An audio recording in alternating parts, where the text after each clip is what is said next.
Hello students, in this lecture video, I will be explaining you the initial part of chapter 11, Biotechnology, Principles and Processes. So let us understand the concept of biotechnology.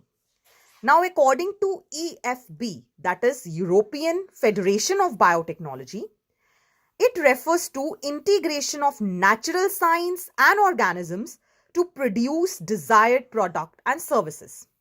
So such organisms which are modified genetically to obtain a new protein which is commercially important, those are called as genetically modified organisms or GMOs. Now what are the principles of this technology? There are two main things to be considered here.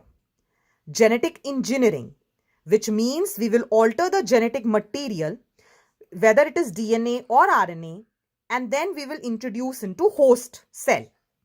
So altering or modifying the genes to obtain our desired product, that will be called as recombinant DNA. And introduction into the host cell for multiplication is called as gene transfer. Next important thing is maintenance of sterile conditions, means there should be no microbial contamination in these experiments. Otherwise, we will not obtain a purified recombinant DNA molecule. So main step to summarize is alien DNA, that is DNA of our interest. We will combine it with origin of replication so that it multiplies through the process of cloning. So let us look at the major steps. Firstly, we will identify DNA with desirable gene. Then we will introduce it into a particular host. And the main thing in host is the maintenance of this DNA so that it transfers to the next progeny. So what all we need for this experiment? We need a plasmid, which will be a cloning vector, into which we will clone our desired DNA. Now to clone it, there has to be certain enzymes which will cut DNA at particular sites. Those are called molecular scissors or restriction enzymes. Obviously, we need to also fuse those enzymes. So for the joining, enzyme used is DNA ligase. So let us introduce here the tools of recombinant DNA technology. Major tool here we are discussing in this video is restriction endonuclease, which are restriction enzymes. So why these are called as restriction enzymes? Firstly, these are only found in prokaryotes, not in eukaryotes. Then it was seen that E. coli, which is a bacterium, it restricts growth of certain bacteriophages, which are viruses which infect E. coli or bacteria. So that is why this term restriction came.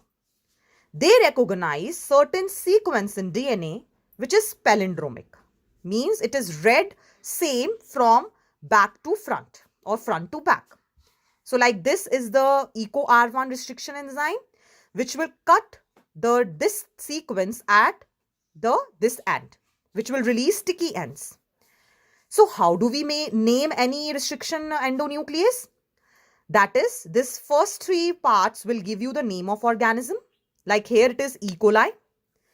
R will tell you the strain, that is this R strain. And lastly, it will tell you the number, means suppose this was the first enzyme isolated from E. coli. So it is written EcoR1 in Roman number. So there can be two types of restriction enzymes, exonuclease and endonuclease. Exo will cut at end, releasing blunt end, and endo will cut at this part like inside, releasing sticky ends. So our aim is to cut our DNA of interest and the cloning vector with the same restriction enzyme so that similar sticky ends are produced, which can later on be joined by DNA ligase to produce recombinant DNA molecule.